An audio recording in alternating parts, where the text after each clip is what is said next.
नमस्कार दोस्तों, उम्मीद करता हूं आपसे बिल्कुल ठीक होंगे और क्लास लेने के लिए आपसे बिल्कुल तैयार होंगे। कैसे हैं आप लोग? तबीयत कैसी है आपकी?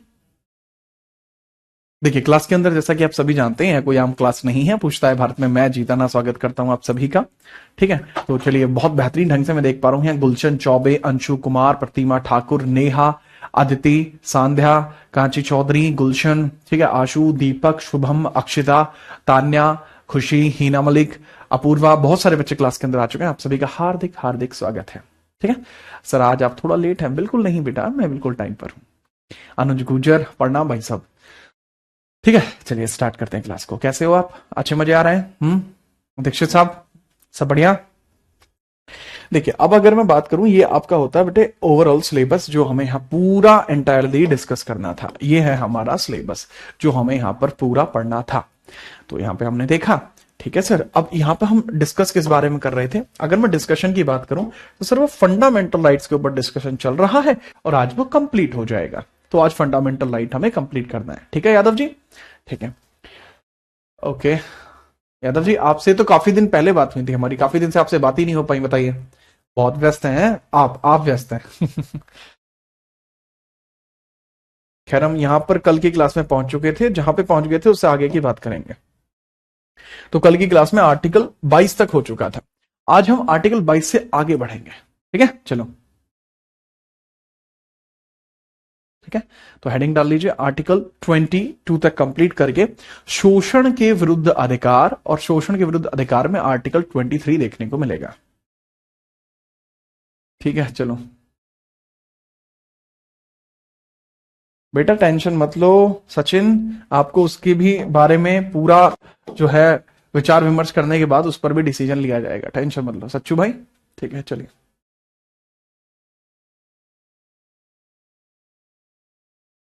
जितेश का कहना है सर, जॉन मथाई और सीडी देशमुख दोनों ने देश का प्रथम बजट पेश किया। दोनों में अंतर क्या है? मथाई साहब ने जब बजट पेश किया था तो वो इंटरिम गवर्नमेंट में किया था, और सीडी देशमुख जी ने जो बजट पेश किया था वो संविधान लागू होने के बाद किया था। ठीक है, चलो हेडिंग डालिए अब आज का, शोषण के विरुद्ध अधिकार। विरुद्ध अधिकार, शोषण के विरुद्ध अधिकार, right against exploitation. Rights against exploitation, rights against exploitation, rights against exploitation. ठीक है, तो इसके खिलाफ, इसके जो हमारा शोषण होता है उसके विरुद्ध जो अधिकार है उनके बारे में चर्चा कर रहे हैं। शोषण के विरुद्ध अधिकार के बारे में हम चर्चा कर रहे हैं। तो यहां पर आपको देखने को मिलता है आर्टिकल 23 और आर्टिकल 24, और आर्टिकल 24, ये दो आर्टिकल आपको यहां देखने को मिल जाते हैं। इसके अंदर आप समझेंगे सबसे पहले आर्टिकल 23 क्या होता है। आर्टिकल 23 में आपको देखने को मिलता है कि शोषण के विरुद्ध जो अधिकार है वो किस प्रकार से देखने को मिलता है। बच्चे, बहुत क्लासिक तरीके से इसके अंदर एक बात कही गई कि बलात् श्रम, बलात् श्रम, जबरन कार्य, जबरन कार्य, जबरन कार्य, या कम वेतन पर कार्य, वेतन पर कार्य, बंधुआ मजदूरी, बंधुआ मजदूरी, अथवा मानव तस्करी पर रोक, अथवा मानव तस्करी पर रोक, मानव तस्करी पर रोक, मानव तस्करी पर रोक, इसी के माध्यम से लगनी थी। तो इसके बारे में यहां पर चर्चा की गई। ठीक है, चलिए। ठीक है, तो इसके अंदर बेसिकली क्या लिखना है आपको ये समझना है। बलात् श्रम को बोलते हैं फोर्स्ड लेबर, फोर्स्ड लेबर, और labour at low cost, labour at low cost, and human trafficking prohibition, and human trafficking, human trafficking, trafficking prohibition, human trafficking prohibition, वो आपको यहां से देखने को मिल जाएगा। ठीक है। अब इसके संबंध में एक अधिनियम भी आया था 1976 में। जी हाँ, 1976 में एक जो अधिनियम आया था ना बच्चे, जो 1976 में अधिनियम था, वो दरअसल बलात्श्रम, जबरन कार्य, बंधुआ मजदूरी, ह्यूमन ट्रैफिकिंग, इसके लिए ही था। ठीक है, याद रखना। ओके, तो ये मैंने यहां पे आपको बात बता दी, संपूर्ण रूप से यहां पे बात बताई मैंने आर्टिकल 23 में। ठीक है, अब आता है आपका आर्टिकल 24। अच्छा, ह्यूमन ट्रैफिकिंग क्या क्या मतलब क्या होता है? देखो, जो आपकी स्लेव सिस्टम होता है ना, स्लेव सिस्टम, जो गुलाम प्रथा थी, वही होती है ह्यूमन ट्रैफिकिंग। मनुष्य का खरीदना व बेचना, मनुष्य को खरीदना व बेचना, मनुष्य की खरीद बेच, उस पर रोक लगाई गई यहां पर, खरीद बेच, तो उस चीज पे लगाई गई बेटा यहां पर रोक। ह्यूमन ट्रैफिकिंग यानी मानव तस्करी, इसका मतलब होता है मनुष्य को खरीदना व बेचना, उस चीज पर रोक लगाई गई। ठीक है, चलिए अब आर्टिकल 24 पे आप समझिएगा, आर्टिकल 24 में क्या बात लिखी गई है। आर्टिकल 24 में लिखी गई है बाल श्रम, बाल श्रम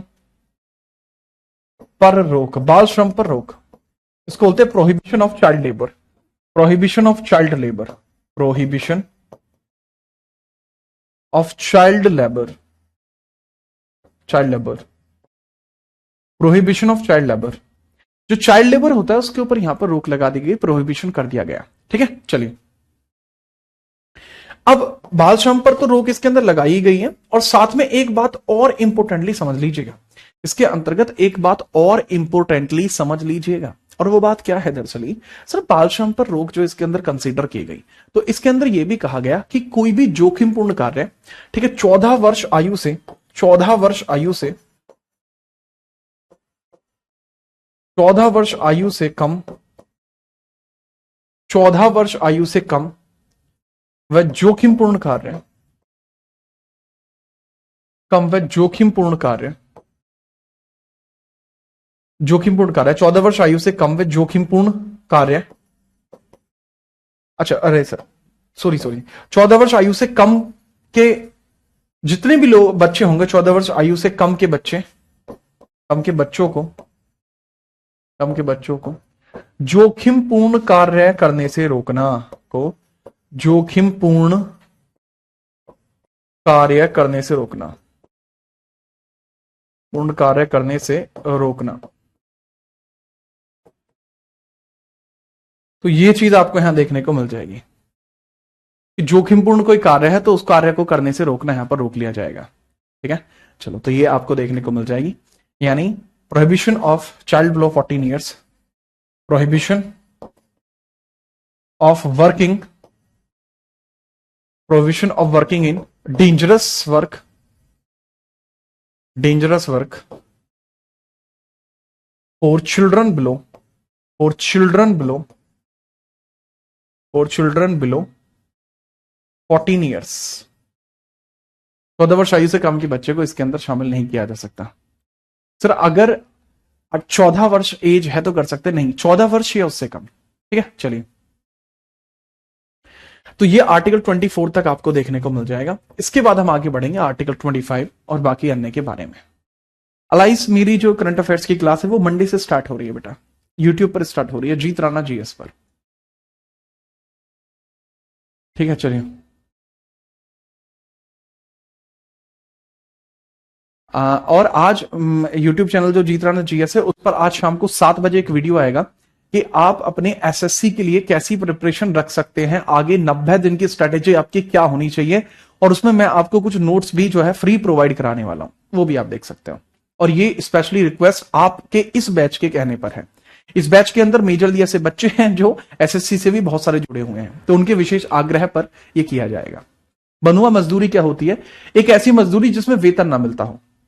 बंधुआ मजदूरी एक ऐसी मजदूरी होती है जिसमें कोई सैलरी ना मिलती हो, नो सैलरी, वर्क और नो सैलरी, खाने खर्चे के ऊपर ही किसी से काम किया जाता है, नो सैलरी वेतन। ठीक है, चलिए दिल्ली पुलिस के लिए गया, दिल्ली पुलिस के लिए तो बेटा अभी समय है, पर दिल्ली पुलिस के लिए भी हम पूरा फोकस्ड हैं, आपके समर्थन में हैं, दिल्ली पुलिस के लिए चीजें कर रहे हैं, निश्चिंत रहिए। ठीक है, क्या आप इस बात को समझ पाए बेटा?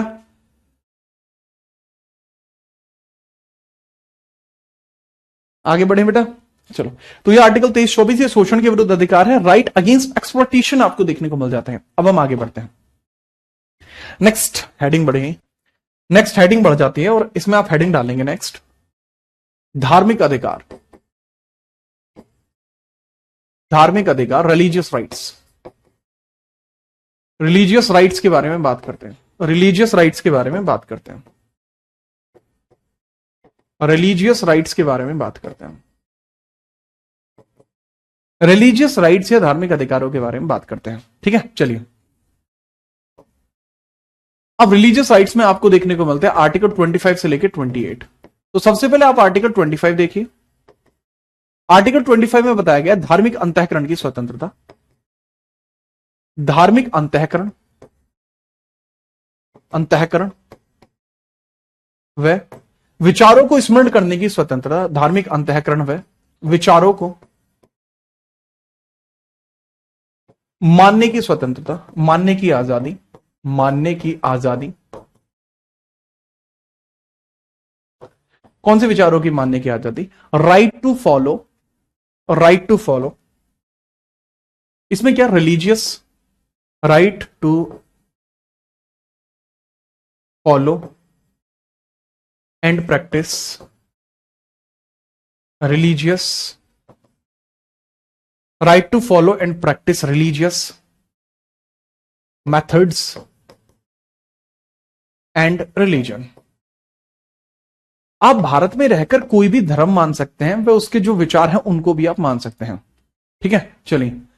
तो जैसे मैंने बताया कि आप भारत के अंतर्गत किसी भी धर्म को फॉलो कर सकते हैं, उसके विचारों को फॉलो कर सकते हैं। अब जैसे मैं हिंदू हूं, आप सभी जानते हैं इस बात को। तो जैसे मैंने ये हाथ पे ये पहने हुए हैं, तो ये हमारे धार्मिक विचार है कि हम इसका जो है अपनी रक्षा सूत्र के तौर पर इसको हम बांधते हैं, तो ये एक धार्मिक विचार होता है। तो उस चीज को हम फॉलो कर सकते हैं, इसको मानने की हमारी आजादी है, संपूर्ण आजादी है। ठीक है। सिख धर्म के अंदर कृपाण धारण की जा सकती है। अगर कोई और कृपाण को धारण करेगा तो वो सही नहीं होगा, लेकिन सिख धर्म में उसे फॉलो कर सकते हैं क्योंकि वो उनका एक विचार है। तो ये चीजें आपको यहां देखने को मिल जाती है। ठीक है, चलिए। अब आर्टिकल 25 के बाद आता है आर्टिकल 26। इसके अंदर एग्जाम्पल के तौर पर वैसे लिख सकते हैं सिखों के द्वारा कृपाण का धारण किया जाता। सिखों द्वारा कृपाण का धारण किया जाना। सिखों द्वारा कृपाण का धारण किया जाना। कृपाण धारण किया जाना।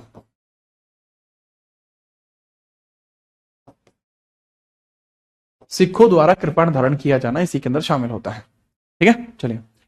इसके बाद हम देखते हैं आर्टिकल 25 के बाद आर्टिकल 26। आर्टिकल 25 के बाद आर्टिकल 26 समझिए।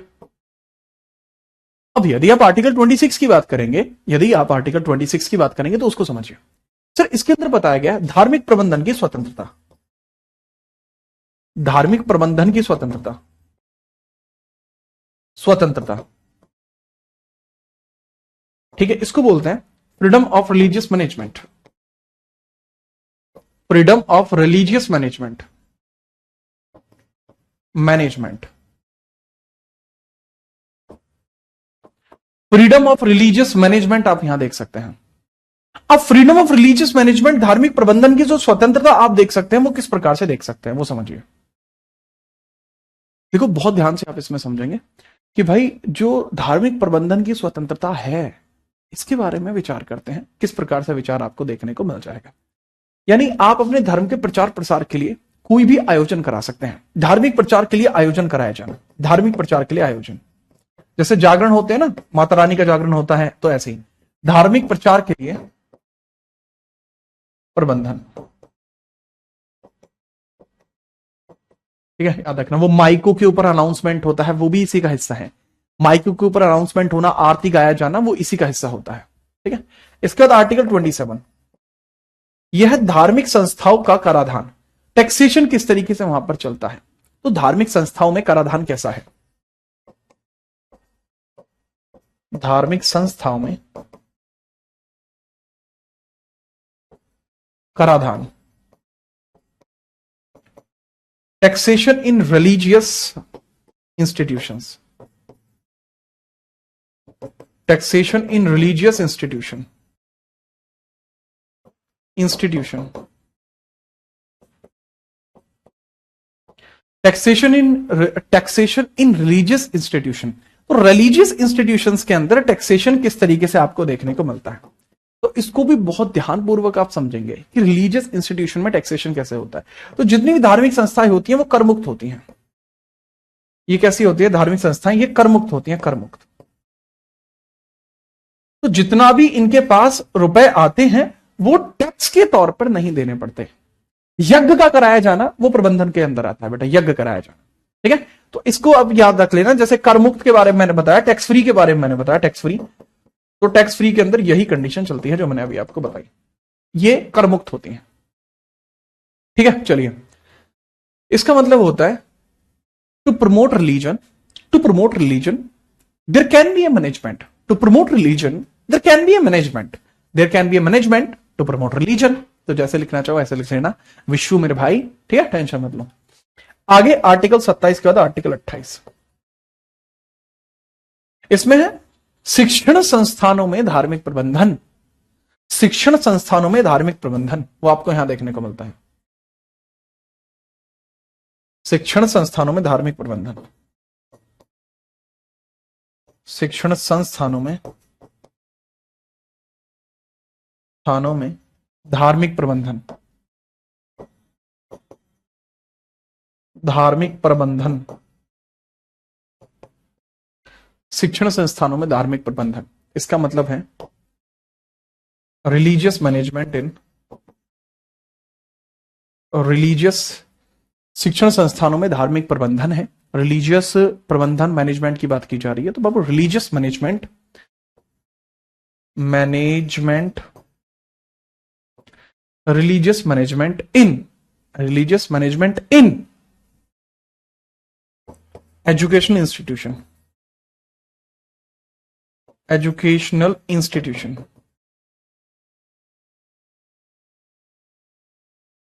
ठीक है, याद रखना। इसके बाद शिक्षण संस्थानों में जैसे मैंने बताया कि रिलीजियस इंस्टीट्यूशन के तौर पर आपको ये देखने को मिल जाता है। तो बहुत ध्यानपूर्वक इसमें आपको समझना होगा कि ये बहुत इंपॉर्टेंट चीज है बच्चे, this is very important thing, this is very important thing.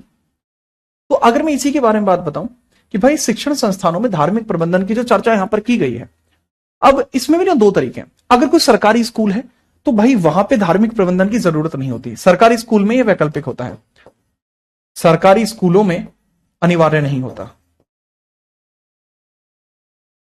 अनिवार्य नहीं होता, मैंडेटरी नहीं होती,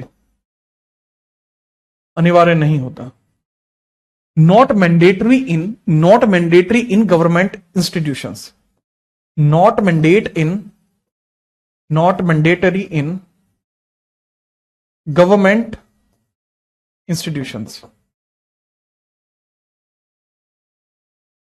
not mandatory in government institution, यानी गवर्नमेंट इंस्टीट्यूशन के अंदर ये मैंडेटरी नहीं होता।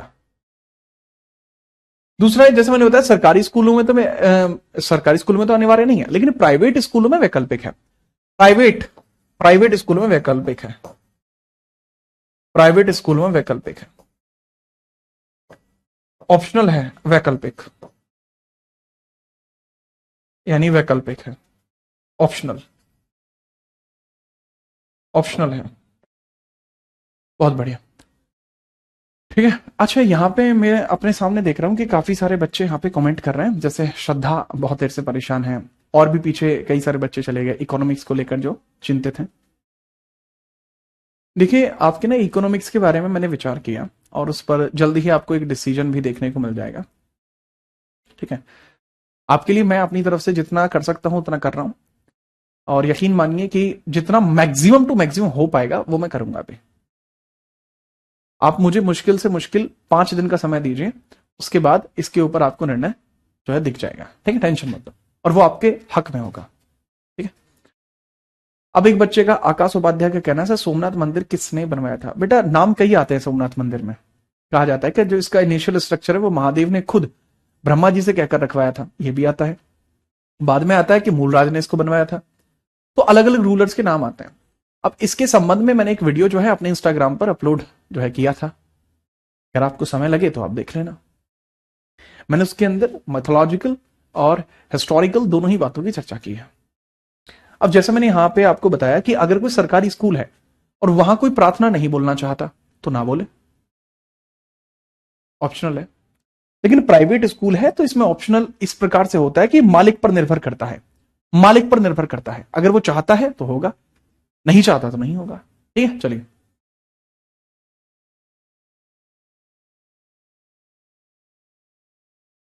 चलो,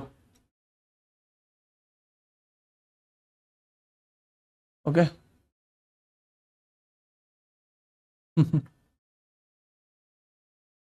बहुत बढ़िया बेटा। तो ये है आपके धार्मिक अधिकार, ये है आपके धार्मिक अधिकार। अब हम आगे बढ़ते हैं और आगे इसके अंदर देखते हैं जितने भी हमारे सांस्कृतिक अधिकारों की बात की गई है। सांस्कृतिक अधिकारों की जो चर्चा की गई है उसके बारे में अब हम बात करते हैं। जितने भी कल्चरल राइट्स आपको देखने को मिलते हैं,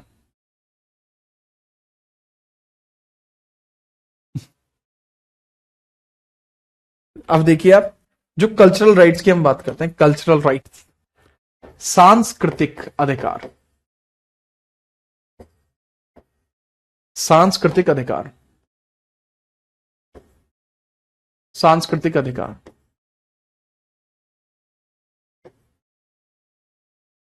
सांस्कृतिक अधिकार की हम बात करते हैं, कल्चरल राइट्स की बात करते हैं।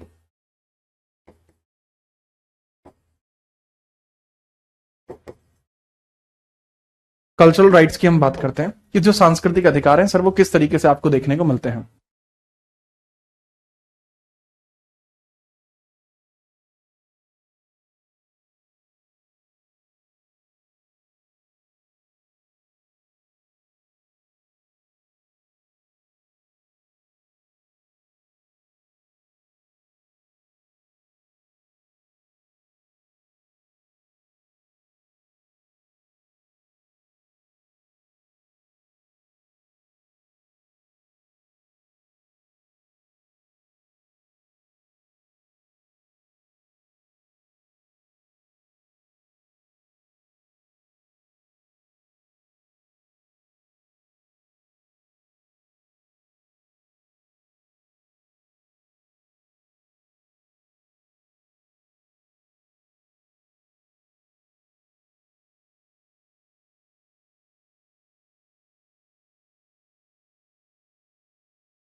चलिए, सर आवाज नहीं आ रही, आप किससे बात कर रहे हैं? अरे जो हमारे जो है मैनेजमेंट में है एक, आप जानते होंगे, शुभम भाई, ठीक है, हमारे खास आदमी हैं, तो वही आए हुए थे। ठीक है, अब धीरे धीरे मैंने आपको सबके बारे में तो बता दिया।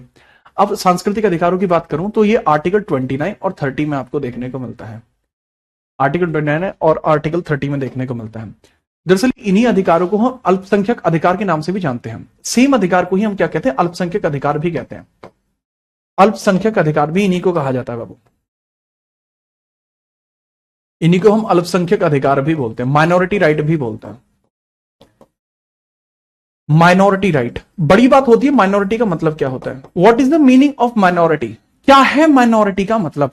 ठीक है, माइनॉरिटी का मतलब समझिए, माइनॉरिटी का मतलब होता है जो संख्या में कम हो, ऐसा कोई भी जो संख्या में कम हो, जो संख्या में कम हो वही माइनॉरिटी है, जो संख्या में कम हो वही माइनॉरिटी है, सीधी बात है। अब जैसे भारत के अंदर बहुत सारे ऐसे लोग हैं जो माइनॉरिटी में आते हैं, जो संख्या में कम हो, किसी भी पर्सपेक्टिव में हो सकते हैं, लेकिन आर्टिकल 29 और 30 में किस प्रकार के अल्पसंख्यक का जिक्र किया गया है, एक सवाल आया था, सीजीएल में आया था कि आर्टिकल 29 और 30 में माइनॉरिटी का आधार क्या है, अल्पसंख्यकता का आधार क्या है। तो यहां आर्टिकल 29 और 30 में जो अल्पसंख्यकता का आधार है, ठीक है, यहां आधार क्या है, आधार क्या है, आधार, आधार यानी बेस क्या है, बेस, अल्पसंख्यक का आधार यानी जो बेस आपको देखने को मिल रहा है वो क्या है, धार्मिक व भाषाई, धार्मिक व भाषाई आधार है यहां पर। धार्मिक व भाषाई, धार्मिक व भाषाई आधार। रिलीजियस एंड लिंग्विस्टिक बेस आपको देखने को मिलता है, रिलीजियस एंड लिंग्विस्टिक बेस, मतलब जो भाषा नहीं बोलता, कम भाषा बोलने वाले लोग हैं वो लोग इसमें आते हैं। जो रिलीजन वाले लोग हैं, कम रिलीजियस लोग हैं, ठीक है, जिनका धर्म अलग है, वो इसमें आते हैं। ठीक है, धर्म अथवा भाषा। अब इसके अंदर जो आर्टिकल है, जैसे आर्टिकल 29 में क्या कही गई बात है, आर्टिकल 29 कहता है कि भारत में अल्पसंख्यकों को यह अधिकार होगा कि वे अपने शिक्षा के प्रचार के लिए प्रबंधन कराएं। अल्पसंख्यकों को यह अधिकार है, अल्पसंख्यकों को यह अधिकार है, अल्पसंख्यकों को यह अधिकार है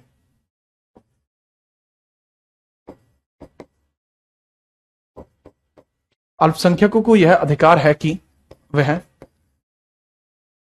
अल्पसंख्यकों को यह अधिकार है कि वह, यानी जो भी ऐसे लोग हैं अल्पसंख्यक हैं, उनको यह अधिकार है कि वह एक मजबूत काम करें। क्या मजबूत काम करें बेटा, मतलब कहने की बात यह है कि अल्पसंख्यकों को पूरी तरीके से यह अधिकार है कि वह अपनी संस्कृति, अपनी संस्कृति, अपनी संस्कृति के प्रचार प्रसार के लिए, अपनी संस्कृति के प्रचार प्रसार के लिए, प्रचार प्रसार के लिए, अपनी संस्कृति के प्रचार प्रसार के लिए, अपनी संस्कृति के प्रचार प्रसार के लिए, अपनी संस्कृति के प्रचार प्रसार के लिए शैक्षणिक व सामाजिक उपबंध करें, शैक्षणिक व सामाजिक प्रबंधन कर सकें, शैक्षणिक व सामाजिक प्रबंध करें, प्रबंध करें। ठीक है, तो कहने की बात यह है कि जो माइनॉरिटी होते हैं, minorities have right, minorities have right, minorities have right, किस तरीके का राइट है, to protect their, to protect their, minorities have right to protect their culture by social and educational, social and educational जो प्रबंध को बोलते हैं मैनेजमेंट। यानी जैसे अगर मदरसों में शिक्षा चल रही है तो वो इसी में होगा। ठीक है, चलें। अच्छा, वे अपनी लिपि और संस्कृति को भी बनाए रख सकते हैं, बेटा वो शैक्षणिक प्रावधानों में आ जाता है। ठीक है, चलिए अब इसके अंदर, इसमें एक पॉइंटर आप ये और ऐड कर देना बेटा, इसमें ये पॉइंटर बहुत ध्यानपूर्वक इस पॉइंटर को ऐड करिएगा कि सर जी जैसे मदरसों में शिक्षा का चलना, एग्जाम्पल के लिए मदरसों में शिक्षा का चलना, मदरसों में शिक्षा का चलना, मदरसों में शिक्षा का चलना, शिक्षा का चलना, मदरसों में शिक्षा का चलना इसमें शामिल होता है, यानी education in madrasas, education in madrasas, education in madrasas, मदरसाओं में शिक्षा का चलना, ये आता है आर्टिकल 29 में। अब इसमें आर्टिकल 30 हम देखते हैं, आर्टिकल 30 हम देखते हैं, आर्टिकल 30। ठीक, आर्टिकल 30 के बारे में बात करते हैं। आर्टिकल 30 के बारे में हम बात करते हैं बेटा। आर्टिकल 30 में बताया गया है अल्पसंख्यकों को यह अधिकार है कि वे अपनी संस्कृति की रक्षा के लिए शैक्षणिक संस्थानों का निर्माण कर सकते हैं। ठीक है, चलिए अब सीधा मैंने बताया अल्पसंख्यकों को यह अधिकार होगा, अल्पसंख्यकों को यह अधिकार होगा, अल्पसंख्यकों को यह अधिकार होगा, अल्पसंख्यकों को यह अधिकार होगा कि वह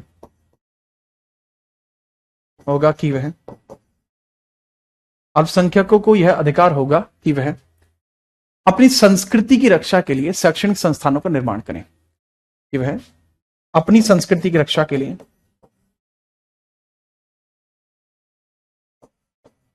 अपनी संस्कृति की रक्षा के लिए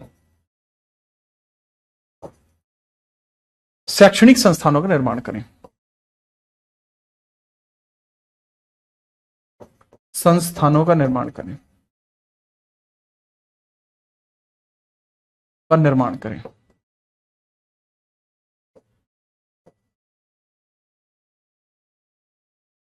ये आपको यहां देखने को मिल जाएगा। ठीक है, चलिए। ठीक है, this is this is right, this is right of minority to establish, this is right of minority to establish educational institution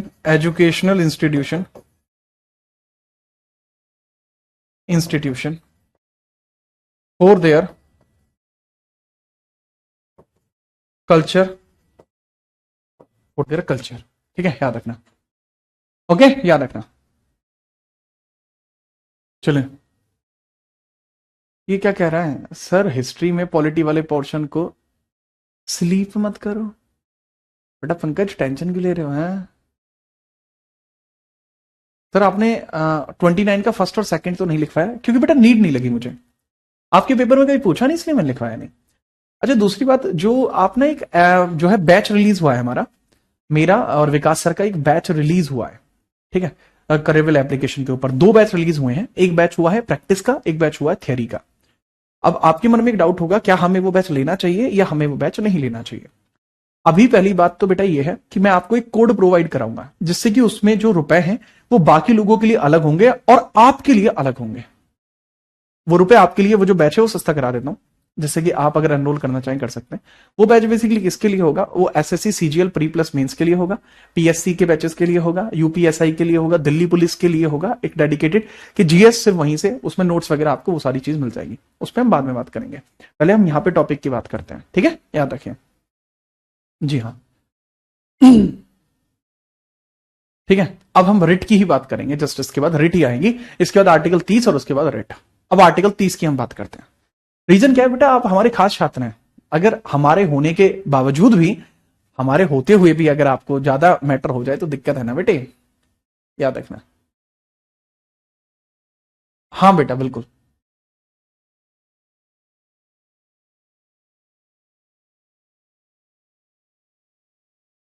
ठीक है, नोट करिए नोट करिए सीधे तौर पर।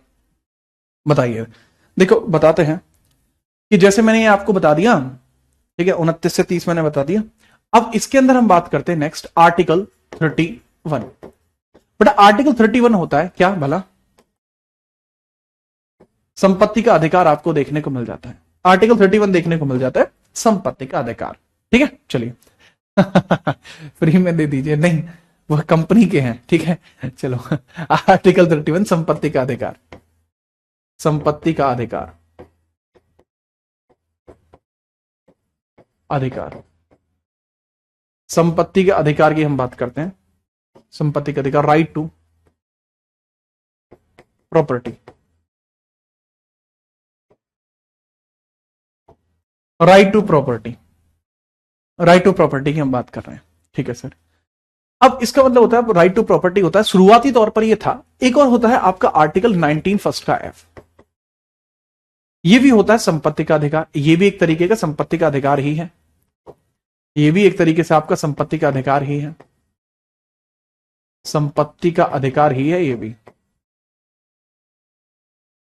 ठीक है, और अगर मैं बात करूं इसके अधीन, तो भाई ये भी होता है क्या भला? राइट टू प्रॉपर्टी,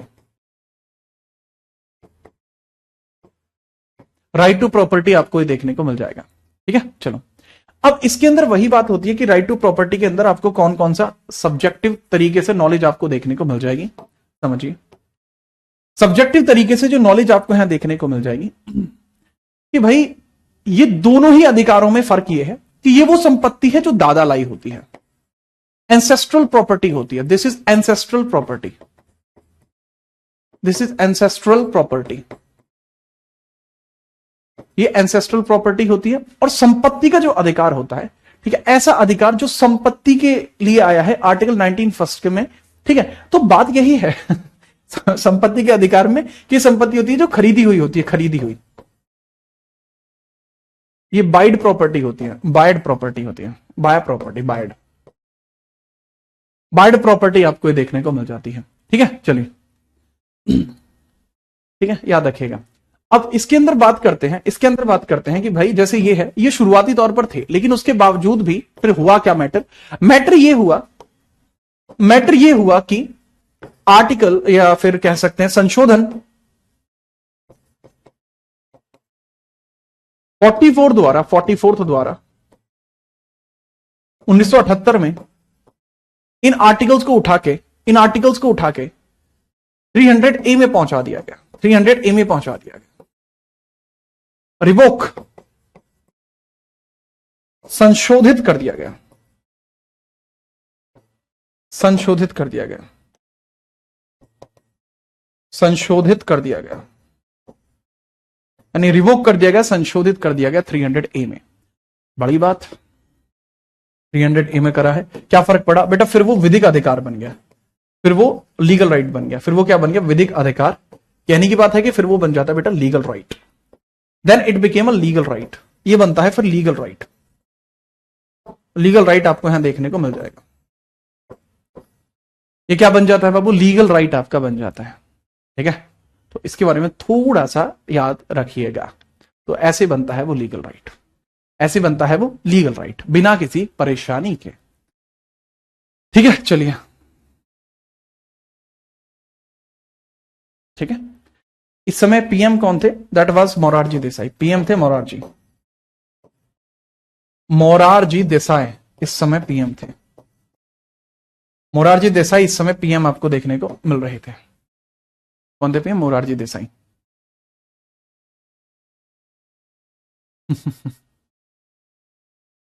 ठीक है यादव जी, करते हैं, ठीक है, याद रखिएगा।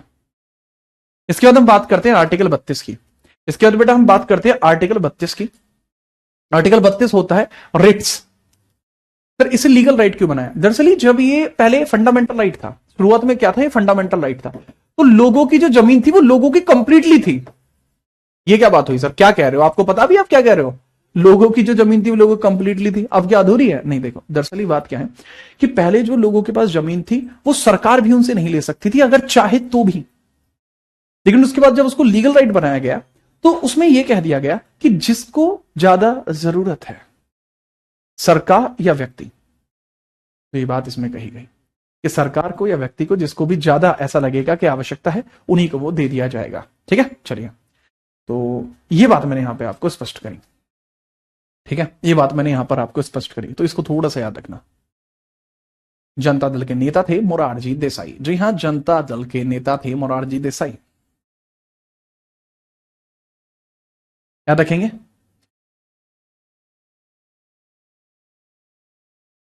ठीक है, अब हम बात करते हैं सीधा आर्टिकल 32 के बारे में, जिसके अंदर आपकी रिट्स बताई गई है। आर्टिकल 32 के बारे में बात करते हैं। आर्टिकल 32, बेटा आर्टिकल 32 को बोलते हैं संवैधानिक उपचार का अधिकार, संवैधानिक उपचार का अधिकार, उपचार का अधिकार, संवैधानिक उपचार अधिकार, संवैधानिक उपचार अधिकार। जो संवैधानिक उपचार है ना, इसके अधिकार की चर्चा हम यहां पर कर रहे हैं। ठीक है, सीधी बात हम समझते हैं। अब इसका मतलब क्या, वही कॉन्स्टिट्यूशनल रेमेडी की बात की जा रही है, कॉन्स्टिट्यूशनल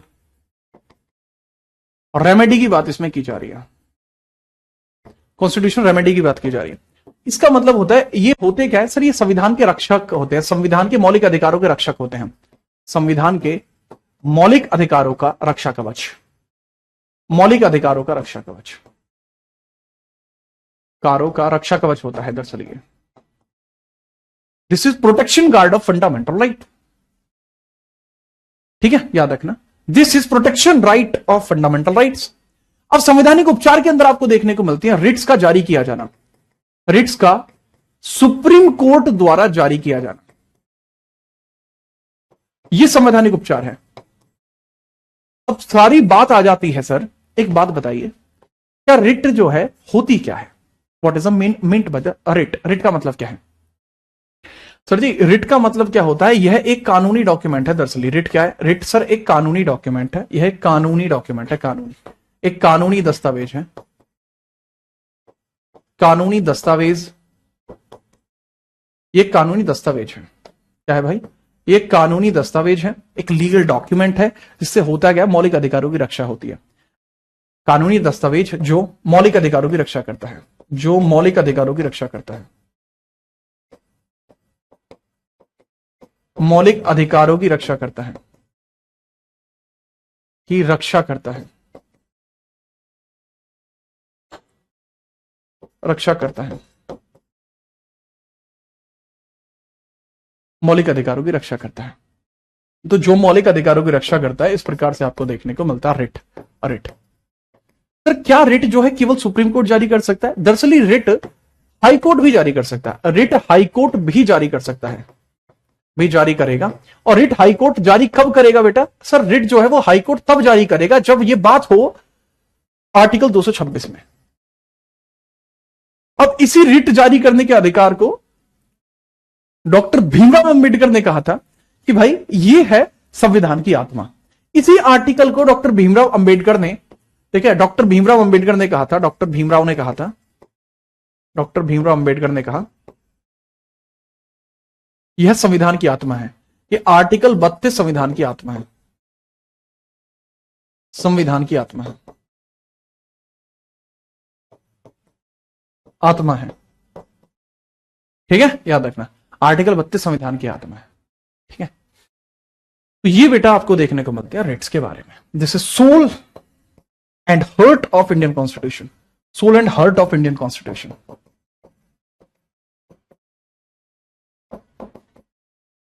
ठीक है, नोट करिए फटाफट, फिर आगे बढ़ते हैं।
सर, आपसे पढ़ लिया है, इसलिए सवाल है कि क्या कह रहे हैं सवाल करता, दोनों देखकर भागने लगते हैं। अच्छा शैलेश, टेंशन मत लो, आप खुल के खेलो। अब देखो रिट्स के टाइप। ठीक है, चलो। ओके सचिन, बहुत मारूंगा बेटा। यहां आर्टिकल देखो कैसे आपको कौन कौन से आर्टिकल देखने को मिलते हैं, इसके अंदर रिट्स के थ्रू कौन कौन सी रिट्स देखने को मिलती हैं।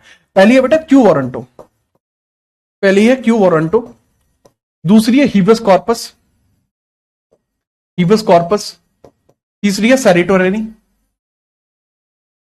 एक आपको देखने को मिलती है मैंडेमस, और एक फिर आपको देखने को मिलती है प्रोहिबिशन। प्रोहिबिशन, ये है आपकी रिट्स। इनको तो कह सकते हैं प्रतिषेध, प्रतिषेध आपको देखने को मिलती है। अधिकार परीक्षा, अधिकार परीक्षा, ठीक है। हीबस कॉर्पस का मतलब क्या होता है? हीबस कॉर्पस का मतलब ही क्या होता है? इसका होता है बंदी प्रत्यक्षीकरण, प्रत्यक्षीकरण। रेट ऑफ सैरिटोरेरी का मतलब होता है उत्प्रेषण, और मैंडेमस का मतलब होता है परमादेश, परमादेश, परमादेश, ये होते हैं। ठीक है, चलो विशाल बेटा टेंशन मत लो, आप टेंशन मत लो। ठीक है, तो ये जैसे मैंने आपको बताया, पहला पॉइंट, दूसरा पॉइंट, तीसरा पॉइंट, चौथा पॉइंट, पांचवा पॉइंट। ठीक है, ये है तगड़ा काम। अब हम इसमें बात करने वाले हैं प्रोहिबिशन के बारे में। प्रोहिबिशन के बारे में नेक्स्ट हेडिंग डालिए, इन सारे रिट्स का मतलब क्या होता है। इसका थोड़ा शॉर्ट में मतलब बताता हूं, कल इसका डिस्क्रिप्टिव मतलब भी बताऊंगा। पहले हम शॉर्ट में देखते हैं क्या होता है, इसका शॉर्ट फॉर्मेट में मतलब देखते हैं, देन इसका लॉन्ग फॉर्मेट में मतलब हम कल देखेंगे। शॉर्ट में सबसे पहले होता है हीबस कॉर्पस। हीबस कॉर्पस बंदी प्रत्यक्षीकरण,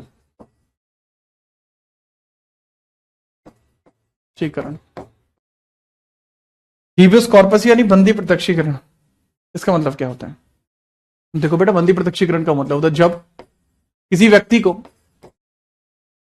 व्यक्ति को कोई अधिकारी या विभाग, ठीक है, बगैर, ठीक है, एप्रोप्रिएट, उचित कारण, बगैर उचित कारण गिरफ्तार करे तथा 24 आवर्स में कोर्ट में पेश ना करे, कोर्ट में भी पेश ना करे, कोर्ट में भी पेश ना करे, कि भाई वहां पे भी रख लिया, कोर्ट में भी पेश नहीं करा, कोर्ट में भी पेश ना करे, तब उसके खिलाफ उस अधिकारी या संस्था के खिलाफ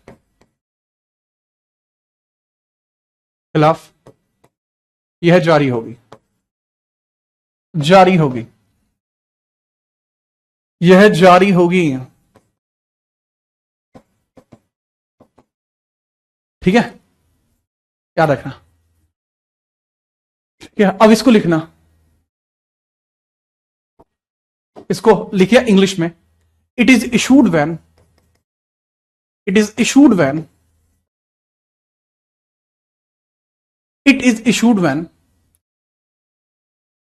ये तब इशू किया जाता है, it is issued when a person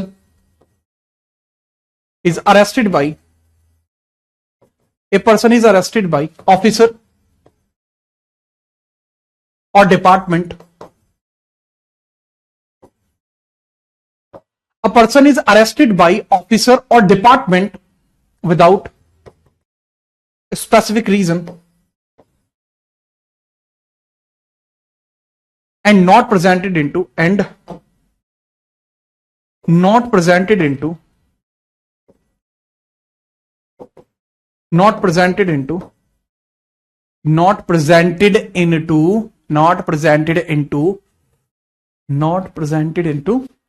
मतलब कहने की बात है कि प्रेजेंट नहीं किया जाएगा, not presented into court in 24 hours.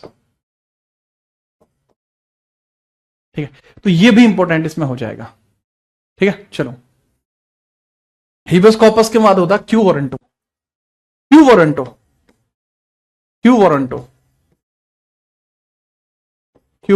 इसको बोलते हैं अधिकार प्रेक्षा।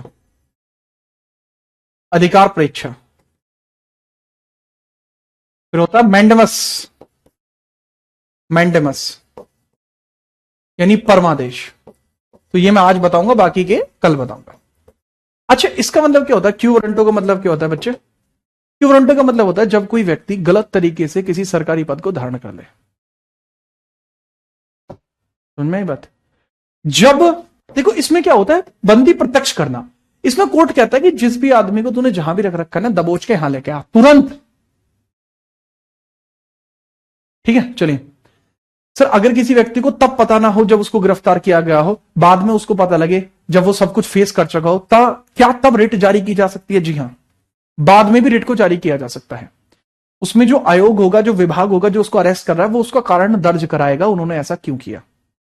ठीक है, चलो, क्यू वारंटो का मतलब होता है बाय विच अथॉरिटी अथॉरिटी, किस अधिकार से, इसका मतलब होता है किस अधिकार से। जब कोई व्यक्ति गलत तरीके से कोई सरकारी पद धारण करे, सरकारी पद धारण कर दे, पद धारण कर दे। When a person attain a post in unfair manner,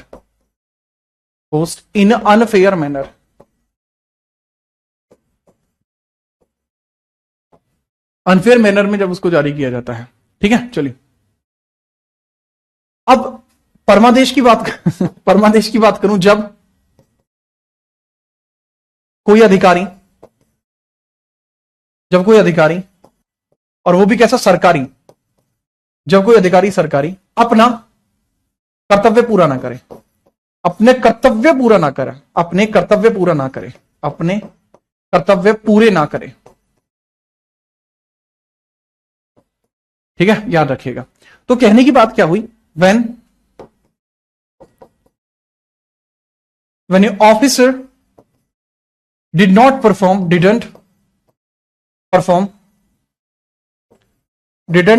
his duty,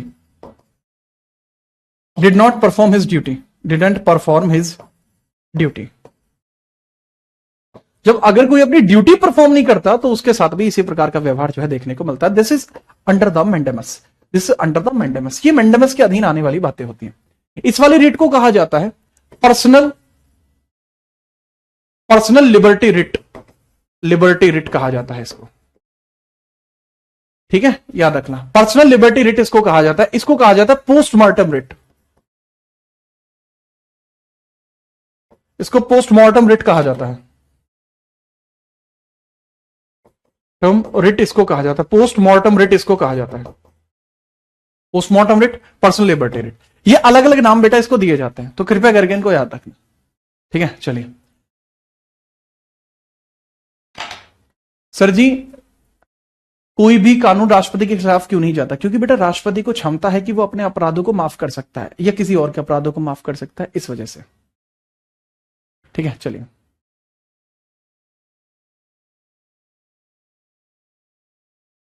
ठीक है, तो बेटा आज के लिए इतना रहेगा, बाकी की बची हुई रेट हम कल देखेंगे। और बताइए अरोरा साहब कैसे हैं आप? ठीक है, चलिए फटाफट से आज की बेटा क्लास यहीं तक रहेगी। किसी बच्चे को कोई समस्या है, दिक्कत है, परेशानी है, पूछ सकता है। कोड बता दीजिए। अरे कोड अभी जनरेट करा रहा हूं, मैं जाता हूं, और अभी तो उसमें एडमिशन ओपन ही नहीं हुआ है ना, तो कोड अपडेट करा दूंगा, उस बैच के अंदर भी डाल दूंगा, जो फ्री में दिख जाएगी आपको। वीडियो देख लेना, बैच खरीदने से पहले आपको मैं कोड बता दूंगा। ठीक है, टेंशन फ्री रही। इंस्टाग्राम पर भी कोड डाल दूंगा, यूट्यूब पे भी डाल दूंगा, हर जगह डाल दूंगा। ठीक है, टेंशन मत लो, टेंशन मत लो। आपको आज सर आर्ट एंड कल्चर की क्लास कब होगी? आर्ट एंड कल्चर की क्लास कल होगी।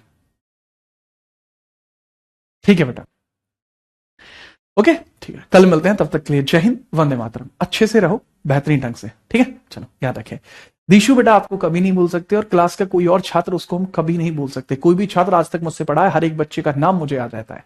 कभी भी ट्राई करके देख लेना। ठीक है, जय हिंद, वंदे मातरम।